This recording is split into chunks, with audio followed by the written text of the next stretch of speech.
I made my boyfriend bald after he destroyed my late mother's memento box. My boyfriend and I's relationship was hanging on by a thread because he was manipulative and unsupportive. He liked giving backhanded compliments like, "That makeup looks good, wear it more," or "You're looking pretty skinny today." He's also extremely cheap and will ask me to pay him back for coffee or take out to the cent. However, the main problem is his anger issues. They are so terrible. He loves video games and he buys a new controller every 2 weeks or so because he breaks ITT. If he's in a bad mood, I stay out of the way because he likes to shout at me. Now the main issue. My mother passed 3 years ago and it's been very hard. I'm doing a lot better nowadays, but there are still days I think about her and become sad. My boyfriend doesn't support me during these days. They happen randomly, sometimes once a month, sometimes twice a month, and sometimes not for a few months. But when they do, it's bad. I stay in bed all day as I cannot force myself to get up. Last week was my mother's death anniversary, and I was downstairs on the couch watching a comedy to distract myself from it when I asked my boyfriend to get me a glass of water. He was already in a bad mood, as he always is when I have days like this. But when I asked, he just exploded. He screamed that I should do it myself. He kept yelling, saying I'm using my mother's death as an excuse to do nothing, that he won't be my slave whenever this happens, and that I do nothing but feel sorry for myself over something that happened 3 years ago. I started crying when he said that, and he just yelled further, saying I'm guilt-tripping him with crocodile tears. He then ran upstairs and left me crying downstairs. I then heard loud banging as well as the sound of glass breaking. I ran upstairs to see what was going on, and what I saw made me freeze. I saw him in our room, destroying pictures of my mother.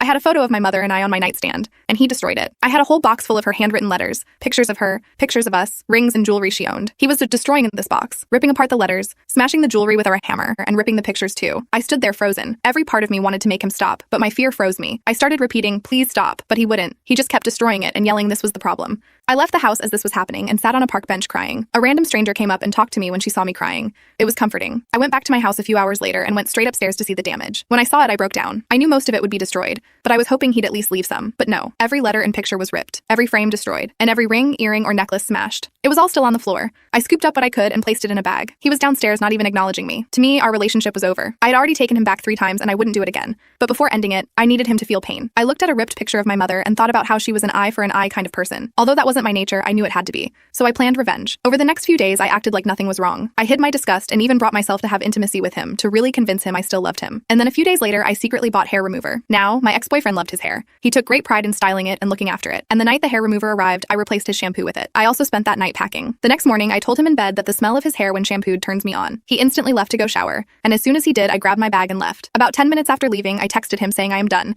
telling him to enjoy his new hair. He tried to reach out a few times, but I blocked him. I know for a fact his hair is destroyed. He created fake accounts on social media to send pics of his newly bald head to me. He claims he's going to sue me for emotional damage because of this, and I told him to try his luck.